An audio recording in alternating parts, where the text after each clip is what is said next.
Godina je 626. Carski Konstantinopol je u agoniji. Golema sila Perzijanaca, Avara i njihovih saveznika Slavena sručila se na Bospor. Bizantska je prijestolnica pred padom.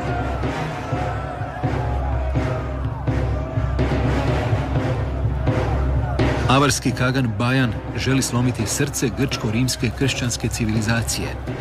Konstantinopol znači sve. Najveći grad kršćanskog svijeta i nasljednik Staroga Rima.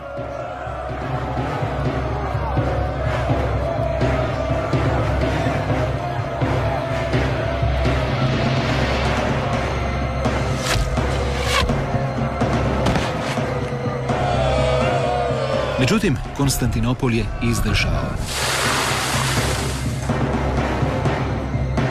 Avari i Slaveni povlače se s Bospora, ali već su desetljećima prije opsade zaposjeli gotovo sve bizantske zapadne posjede.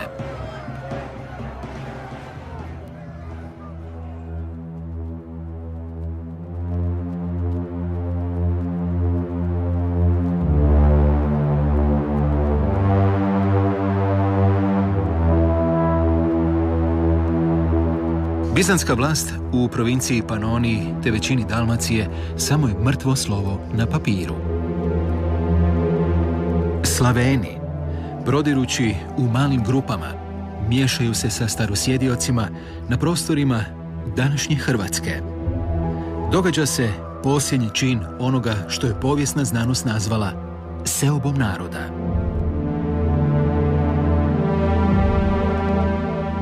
Avari, potkraj 6. stoljeća, uspostavljaju kaganat, veliku državu sa središtem u Panonskoj nizini. Avarsko carstvo protezalo se od istočnih obronaka Alpa i južne Poljske na sjeveru, pa sve do Grčke na jugu.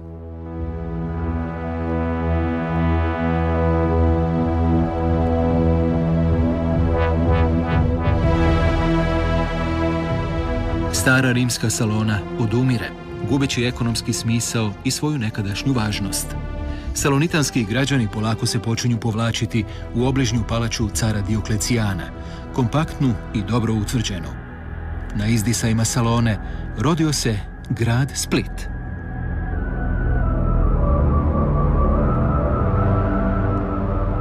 Zadar, Trogir i ostali istočno-jadranski antički gradovi okruženi su starosjedilačkim i slavenskim naseljima. Stanovništvo je izmiješano, a starosjedioci polako prihvaćaju slavenska vjerovanja, običaje i jezik. Stvoreni su preduvjeti za ono što će se dogoditi gotovo 2 stoljeća poslije. Nastanak Hrvatske države. Vraćamo se u vrijeme koje prethodi hrvatskim kraljevima.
Pitanje doseljenja Hrvata na ove prostore te njihova podrijetla iznimno je složeno i valja odmah na početku reći da apsolutnog jednoznačnog odgovora nema.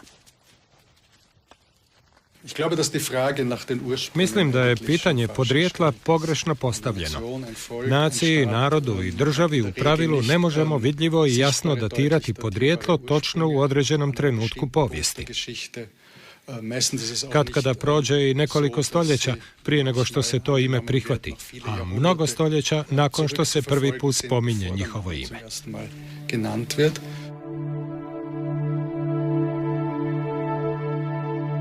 Mnogi povijesni događaji i procesi dolaze nam filtrirani osobnim stavom pisca. To nam znatno otežava put do istine. Tako se u dijelu Konstantina Geneta naglašava kako su se Hrvati naselili u novu domovinu po zapovjedi bizantskog cara Heraklija. Danas s velikom sigurnošću možemo reći da bizantski car u to vrijeme nije bio u poziciji ikomu davati takve zapovjedi, jer su se Avari i Slaveni naseljavali po vlastitoj volji. O najranijoj hrvatskoj povijesti nisu nam se sačuvala autentična vrela ili suvremena vrela. Dakle, sve ono što pokušavamo zaključiti o tome tko su Hrvati, kada su došli, odakle su došli, zaključujemo tek na temelju puno kasnijih vrela i vrlo sporadičnih arheoloških nalaza koji podliježu različitim interpretacijama.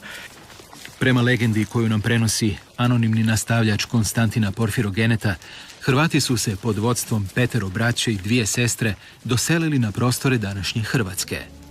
Imena braće: Hrvat, Klukas, Lobelos, Kosences i Muhlo, te sestara Tuge i Buge, različitog su podrijetla.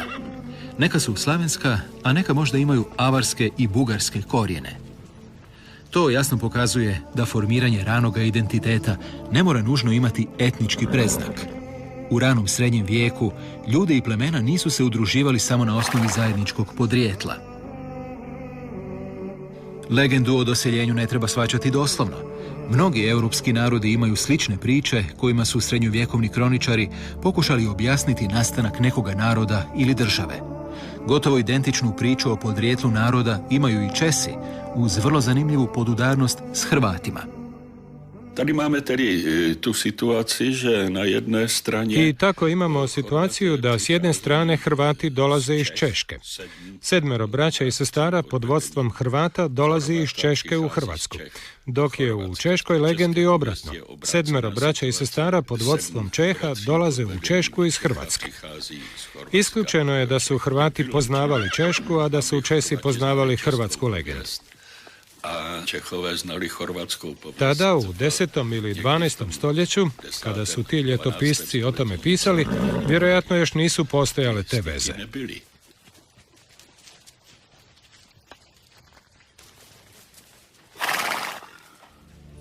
Prema predaji, Hrvati su došli u Dalmaciju iz takozvane bijele Hrvatske.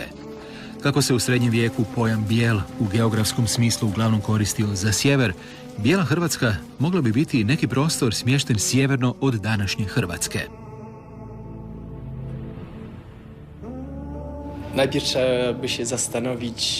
Najprije se zamislimo nad time što je bijela Hrvatska, jer poznajemo ih dvije. Prema popu Dukljaninu, jedna je bijela Hrvatska bila dio uže Hrvatske. Postojala je bijela i crvena Hrvatska. A druga je bijela Hrvatska u dijelu Konstantina Porfirogeneta De administrando imperio, napisanom sredinom 10. stoljeća. On je bijelu ili veliku Hrvatsku smjestio negdje na sjever. On piše sjeverno od Bavarske, sjeverno od Turaka ili Ugara. Prije se mislilo da je to negdje u gornjem toku rijeke Visle u današnjoj Maloj Poljskoj.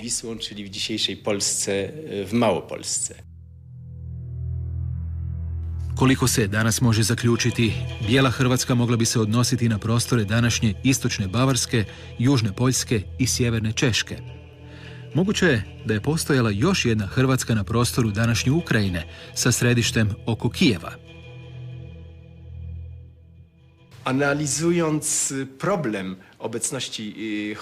Analizirajući problem prisutnosti Hrvata, moramo uzeti u obzir i druge izvore.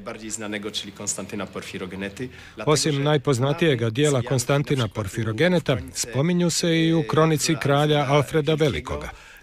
Również mamy wymienionych jakiś Kroat. On također spominje neke Hrvate koji bi imali biti negdje između Visle i Češke. Ali najvažniji je dokument, takozvani Praški dokument iz 1086. u kojemu se izričito spominju Hrvati, Kroati et alteri Kroati u sjevernoj Češkoj. W północnych Czechach. Bijelu Hrvatsku ne treba promatrati kao neku konkretnu državu, već prostor koji su nastanjivala međusobno manje ili više povezana slavenska plemena. Današnja arheologija, ne samo poljska, nego općenito europska arheologija, zazire od povezivanja konkretnih materijalnih ostataka s konkretnim ljudima. Smatra se da materijalna kultura ne odražava etničke osobitosti. Odrębności etniczne.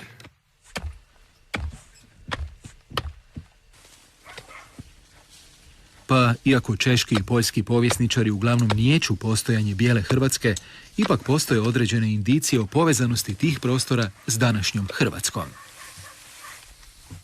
Hrvatsko ime se spominje na jednom dosta širokom prostoru, susrećemo ga u Češkoj, u okolici Praga, susrećemo ga u južnoj Poljskoj, to je takozvana bijela Hrvatska, imamo Hrvata u Karantani na području današnje Austrije i Slovenije. Dakle, tamo su isto takve skupine možda postojale, ali se one nisu pretvorile s vremenom u etničke zajednice.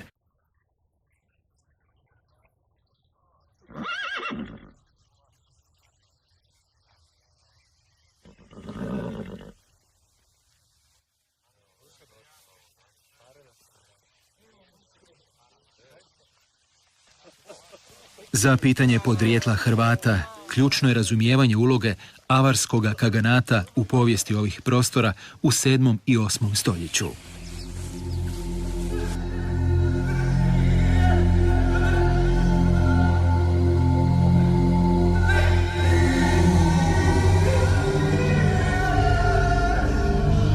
Interessanterweise sind da hier ja auch zwei Personennamen überliefert. Ne zaboravimo dva vrlo slična osobna imena buntovnika protiv Avarskog carstva koja su nam došla predajom. Imaju slična imena Kuvrat, bugarski kan, i Kuber. Možda je to u vezi, ali možda su to i slučajne paralele. Možda je naziv Hrvat na neki način u vezi s tim novonastalim vojnim strukturama ili možda elitom, s tim novim političkim grupacijama na rubnim područjima Avarskoga carstva. Gruppierungen im Kraftfeld des Awarenreiches bezeichnet hat.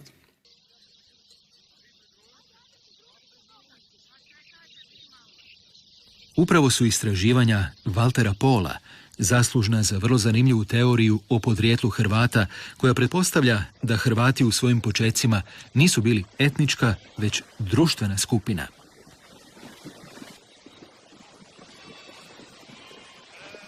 Rasprostranjenost toponima s hrvatskim imenom otprilike se podudara s granicama Avarskoga carstva.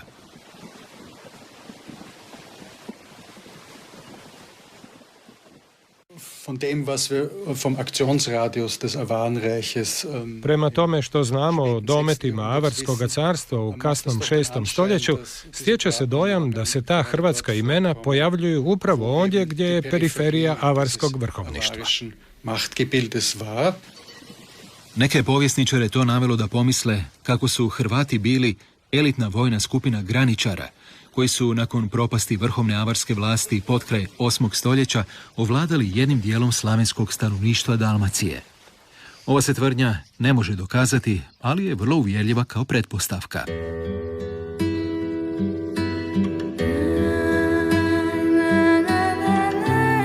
Podrijetlo Hrvata pokušavalo se tumačiti i na osnovi takozvanih tanajskih ploča, grčkih natpisa nastalih negdje u 4. stoljeću. Na njima se spominje osobno ime Horoatos. Ove su ploče temelj takozvane iranske teorije o podrijetlu Hrvata.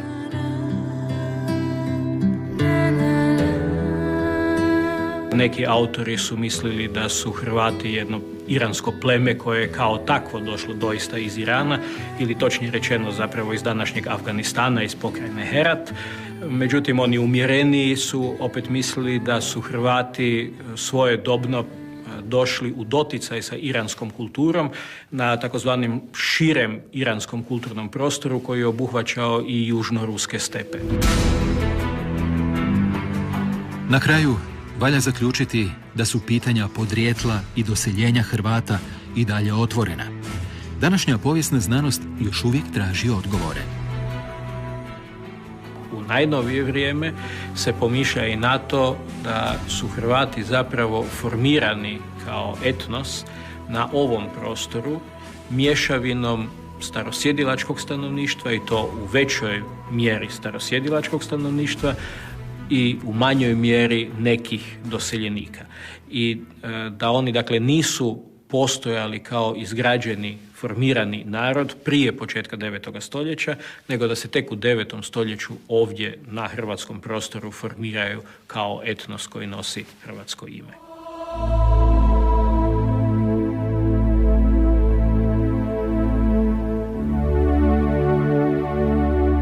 Dolazak Hrvata na današnje prostore, dakle, ne treba promatrati kao određeni događaj s jasnim početkom i krajem, ali niti kao neku masovnu seobu. Da je riječ o dugotrajnim procesima, najbolje se vidi na primjeru Salone. Taj pad Salone je na neki način simbolički kraj antičke povijesti i početak rano-srednjovjekovne.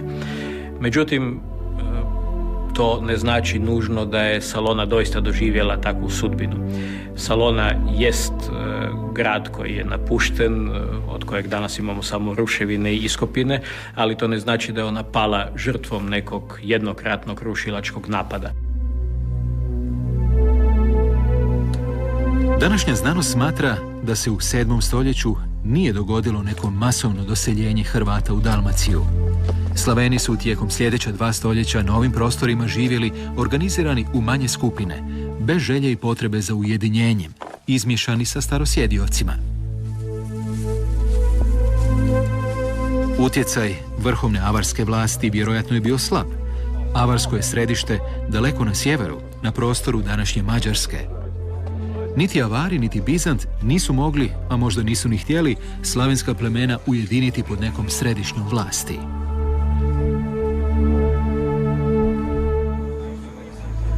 Prve naznake neke središnje vlasti javljaju se početkom 9. stoljeća, što se podudara s vojnom kampanjom Karla Velikog protiv avarske države.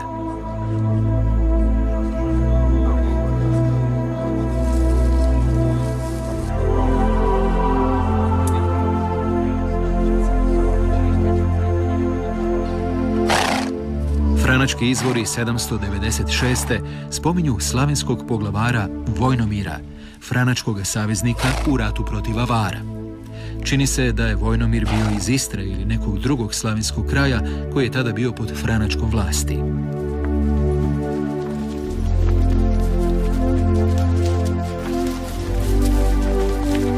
Slavenske su se skupine pod franačkim utjecajem ujedinile kako bi se učinkovitije borile u ratovima protiv Avara i Bizanta. Moglo bi se naslutiti da su se Hrvatima isprva nazivali pripadnici vojne elite, koji su, nakon što su uz pomoć Franaka ovladali lokalnim iliroslavenskim stanovništvom, postupno svoje ime nametnuli kao etnopolitički pojam.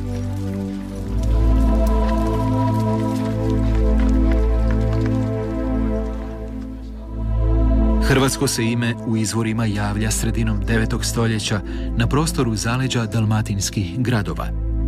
Iz te jezgre hrvatski će se identitet u sljedećim stoljećima polako širiti prema sjeveru. U doba donjopanonskih knezova Ratimira i poslije njega Braslava, zapadna je Panonija još uvijek izvan hrvatskog etnopolitičkog teritorija.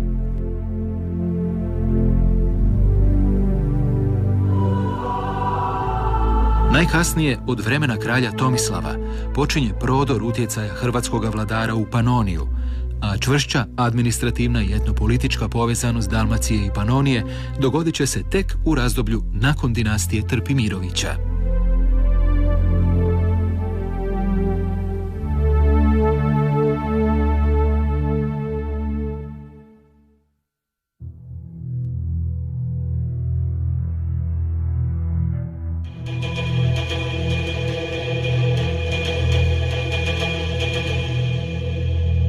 Pokrštavanje Hrvata nije ništa manje složeno od pitanja podrijetla i doseljenja. I kod proučavanja ovoga fenomena povjesničari su često upadali u zamku pojednostavljenja vrlo složenih procesa. Pokrštavanje je u svakom slučaju bio jedan dugotrajni proces i ne možemo ga zamišljati na onaj način na koji su ga zamišljali recimo autori u 19. stoljeću pa i dobrom dijelu 20. stoljeća kao rezultat neke misije koja je u vrlo kratko vrijeme pokrstila svo stanovništvo od vladara do onog najnižeg podanika. Slavenska plemena na prostor Dalmacije došla su kao poganska, kao štovatelji staroslavenskih božanstava. Podatak o papi Ivanu IV, koji je 641. godine poslao opata Martina da otkupljuje relikvije mučenika i kršćanske zarobljenike po Dalmaciji, dokazuje da su tamošnji Slaveni nedvojbeno bili pogani. Povijest umjetnosti možda lakše od klasične diplomatičke povijesti može pratiti proces pokrštavanja Hrvata pravilnim iščitavanjem spomeničke baštine. Ono u što smo danas posve sigurni jest da pokrštavanje dolazi u valovima i da je prvi misionarski val pokrenut iz Akvilejskog crkvenog kruga, iz Karolinškog političkog kruga i naravno da se odnosi isključivo i samo na elite.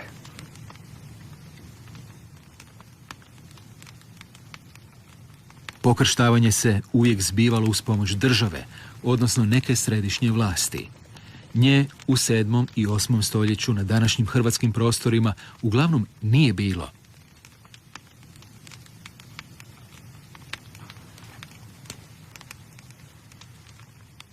Avari su bili daleko i dakako bili su pogani. Središnja vlast formira se tek s Francima, koji s njom nameću i kršćanstvo.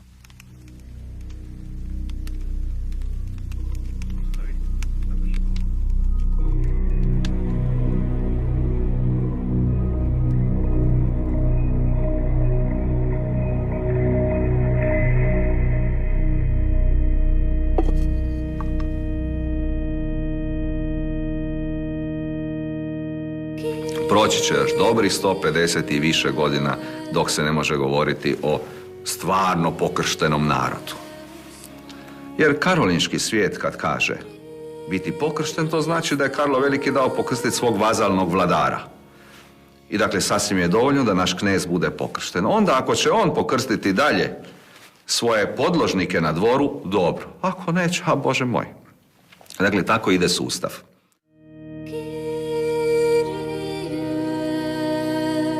Glavna briga Rima što se tiče Dalmacije u 7. stoljeću, te njegov jedini mogući domet, bila je obnova crkvene vlasti po dalmatinskim gradovima, koji su priznavali bizantsku vlast.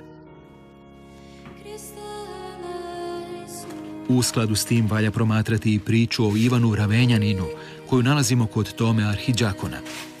Ivan Ravenjanin, prema Tomi, prvi je nadbiskup Splita, nasljednika stare Salone, a Toma ga smatra obnoviteljem Salonitanske crkve. Po svemu sudeći živio je sredinom 7. stoljeća. Ni dan danas ne postoji zapravo suglasje o tome je li Ivan Ravenjanin doista postojao i kada je djelovao, iako sam osobno sklon vjerovati da ima izvjesna istina u toj Tominoj priči, dakle da on doista svjedoči o nastojanju da se obnovi crkvena hijerarhija sredinom 7. stoljeća u Splitu.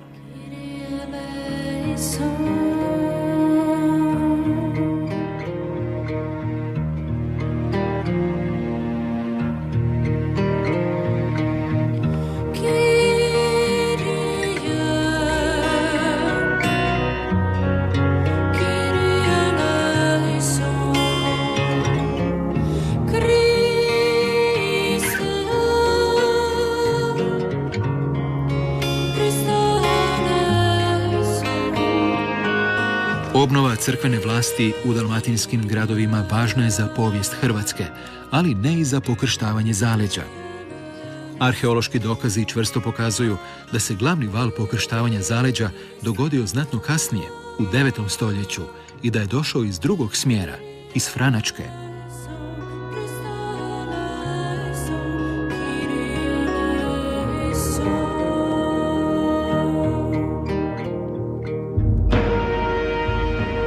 Franci su ostavili dubok trag čak i u dalmatinskim gradovima.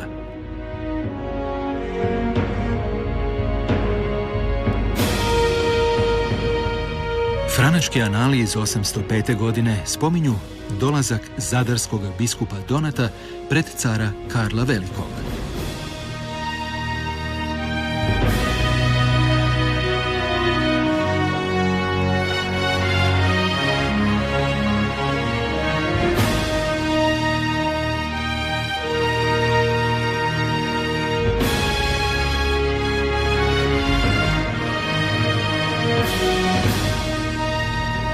Gradnja crkve Svetog Trojstva, današnjeg Svetog Donata, vjerojatno je u izravnoj vezi s Donatovim posjetom Karlu.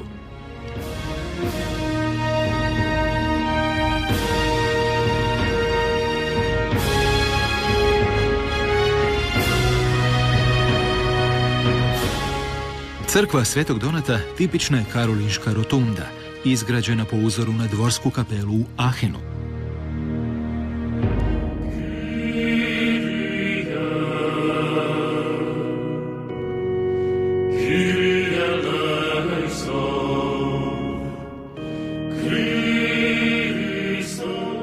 O dugotrajnosti procesa pokrštavanja svjedoči i Trpimirova darovnica iz 852. godine. Gotovo sva imena koja se spominju u ovom dokumentu su narodna, odnosno poganska. Iako to ne mora nužno značiti da je netko tko nosi nekršćansko ime ujedno i poganin, darovnica pokazuje da kršćanstvo, još u Trpimirovo vrijeme, nije korijenski prodrlo u hrvatsko društvo.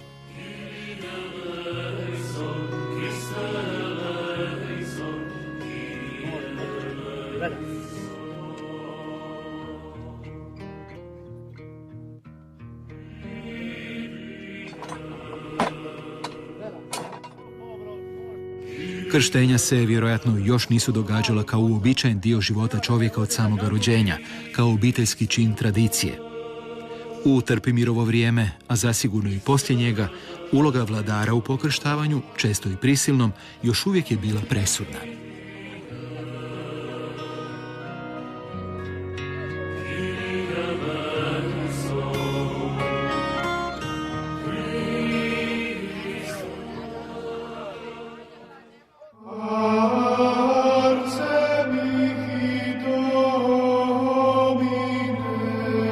Jedan od najljepših, ali i najtajnovitijih izvora za pokrštavanje Slavena jest Višeslavova krstionica.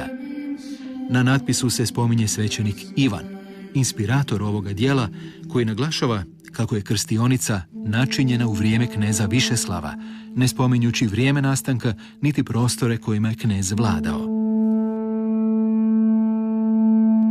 Višeslava krstionica je, kad je otkrivena, bila enigma. I danas je enigma i ostaće enigma. Jer je naime spomenik sa nepotpunom biografijom. Kako bi se lijepo moj prijatelj Željko Rapanić izrazio. Argumenti za Višeslava kao hrvatskog kneza ili ne hrvatskog kneza nisu nikakvi argumenti, jer naprosto nema ni jednog dokumenta. Krstionica, koja je u Hrvatsku dopremljena iz Venecije početkom 20. stoljeća, već je desetljećima predmet gorljivih znanstvenih rasprava. Iako su neki znanstvenici krstionicu datirali u 11. stoljeće, većina povjesničara umjetnosti i arheologa smatra kako je riječ o predmetu s početka ili sredine 9. stoljeća. Uzmemo li u obzir sve stilske elemente, vanjske odlike krstionice, zatim paleografske, grafijske odlike natpisa, nesporno jedan jezični izraz koji je eklatantan izrazu koji se javlja u rano karolinško vrijeme u raznim pisanim svjedočanstvima, mislim da ne ostavlja dvojbe da krstionicu smjestimo u rano 9. stoljeće, odnosno pod konac 8. stoljeća.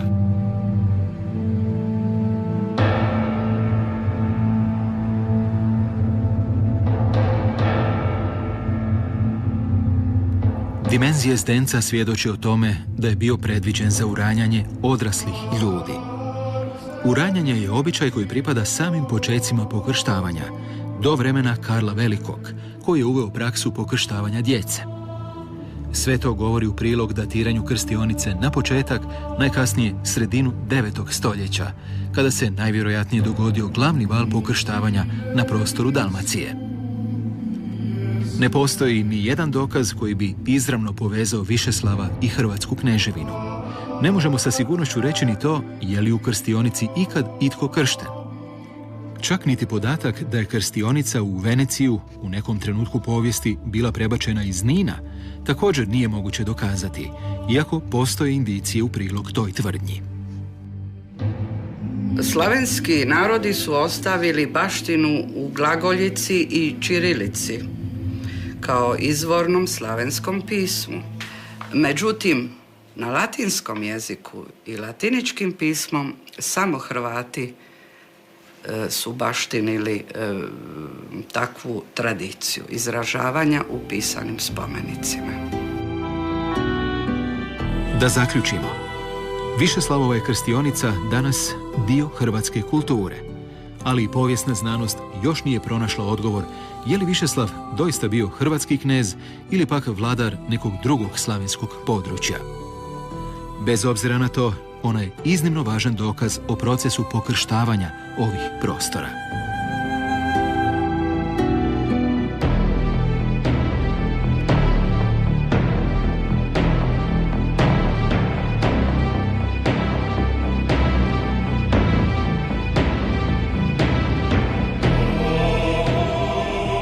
Višeslavova krstionica simbol je tajnovitosti hrvatskog ranog srednjeg vijeka. Izvora je premalo ili, ako ih ima, uglavnom su previše šturi i neodređeni da bismo stvarali neke čvrste zaključke.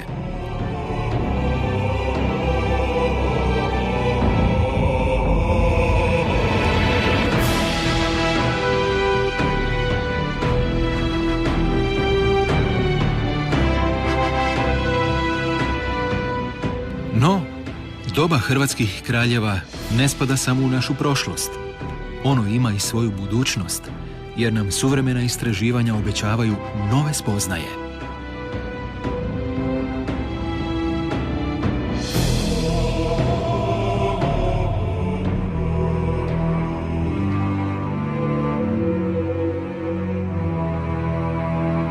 Povijest nikada nije bila, niti će ikada biti do kraja napisana.